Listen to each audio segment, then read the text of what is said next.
Hello guys, welcome back to my channel. It's Ken's Vlog again. So alam nyo ba guys, dito sa Saudi Arabia, uso yung mga metal na housing, no? Ito yung housing namin dito sa Saudi Arabia dati. So ito ay gawa sa metal. Yan siya guys, oh. Makikita nyo. Yan. Gawa lang siya sa metal. Yan.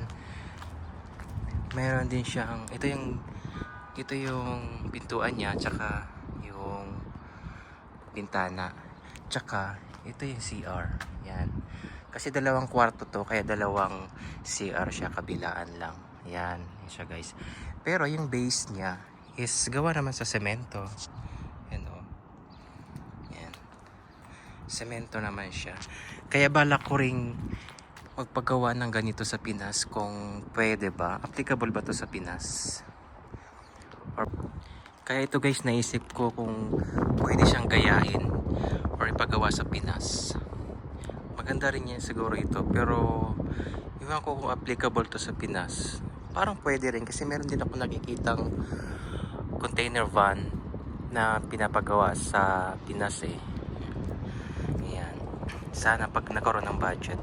Yan yung guys, makikita nyo yung buong palibot na yan is mga made of metal yan na bahay, container van. Yan o. meron ding mga malalaki na bahay katulad niyan, oh. Malalaki yan na container van. Nagawa dito. Ganito lang ang ginagawa nilang bahay dito. Ito rin guys, ibang style din siya. Oh. Parang yero lang ang ato eh, oh. Yung walling niya. Yan. Pero malaki yan. Kompleto na yan. May kwarto, may sala, may kusina sa loob.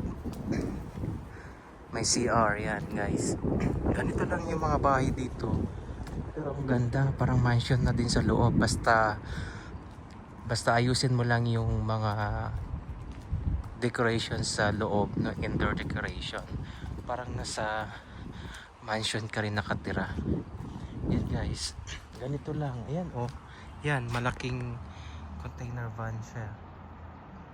Oh, gawa lang yan sa metal. Tapos yung base niya is semento. Yan. Yan guys, ang mga bahay dito sa Saudi. At dahil mayroon na ring budget yung company namin, so nagpagawa na ng malaking housing. Yan. Makita nyo sa loob yan. Yan ang housing namin na bago. Yan. Ito dati yung palaruan, yung volleyball court. Yan, may mga recreation area. Yan yung recreation area dati. Yung gym, mga ano ba niya sa loob. Pwede ka maglaro. Yan. So guys, makikita nyo. Yan na yung housing namin sa likod. Oh.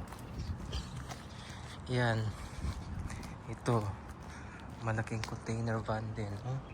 Tingnan mo yan. Diba? Yan nga, nasira na.